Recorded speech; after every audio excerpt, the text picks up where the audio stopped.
Hello once again welcome back all guys. അപ്പോൾ ഇന്ന് ഫെബ്രുവരി 8 ആണ്, നമ്മുടെ പ്രപ്പോസ് ഡേ ആണ്. അപ്പോൾ ഫസ്റ്റ് ഓഫ് ഓൾ എല്ലാവരോടും ഐ ലവ് യു കേട്ടോ. ഐ ലവ് യു ചക്കര ഉമ്മ എല്ലാവർക്കും. ഗായ്സ്, അപ്പം നമ്മുടെ അടുത്ത ഒരു ഫ്ലവർ നിങ്ങൾ കണ്ടില്ലേ? നല്ല ബ്യൂട്ടിഫുൾ ആയിട്ടുള്ള ഒരു ഫ്ലവർ ആണ് കേട്ടോ.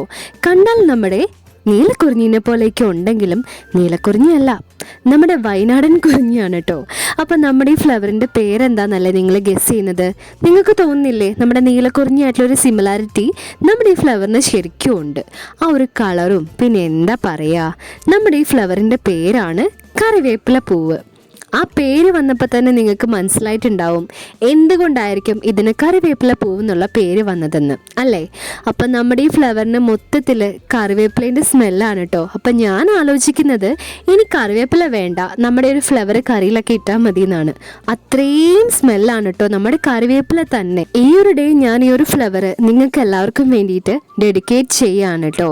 അതുപോലെ തന്നെ നമ്മുടെ പ്രപ്പോസ് ഡേൻ്റെ പ്രത്യേകത എന്താണെന്ന് വെച്ചാൽ നമുക്കിഷ്ടമുള്ള ആളോട് നമ്മൾ ഇഷ്ടമെന്ന് പറയുന്ന ദിവസമല്ലേ, അതാണ് നമ്മുടെ പ്രപ്പോസ് ഡേ. അപ്പം നിങ്ങളെല്ലാവരും പറഞ്ഞിട്ടുണ്ടാവും ഞാൻ വിചാരിക്കുന്നു. ഉണ്ടെങ്കിൽ അത് കമൻറ്റ് ചെയ്യാൻ മറക്കരുത് കേട്ടോ. അപ്പോൾ അടിപൊളിയായിട്ട് നമ്മുടെ വാലന്റൈൻ വീക്ക് ഇങ്ങനെ പോവുകയാണ്. എന്തൊക്കെ പറഞ്ഞാലും ഈ കറിവേപ്പില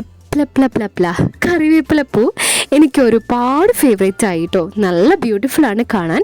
നമ്മുടെ റെയിനി സീസൺ ആകുമ്പോഴേക്കും നമ്മുടെ ഈ ഒരു ഫ്ലവറിൻ്റെ കളറ് ഡാർക്ക് ബ്ലൂവിലേക്ക് ആവും കേട്ടോ. ഇപ്പോൾ ഒരു ലൈറ്റ് കളറാണ്, കാരണം ഒരു സമ്മറൊക്കെ അല്ലേ. അതുകൊണ്ട് തന്നെ ഈ ഫ്ലവറിൻ്റെ കളർ എനിക്ക് ഭയങ്കര ഇഷ്ടമാണ്. എന്നെപ്പോലെ തന്നെ നിങ്ങൾക്ക് നമ്മുടെ കറിവേപ്പില പൂവ് ഇഷ്ടമായി എന്ന് വിചാരിക്കുന്നു. അപ്പം നമുക്ക് നെക്സ്റ്റ് വീഡിയോയിലൂടെ കാണാം. Bye bye, love you all.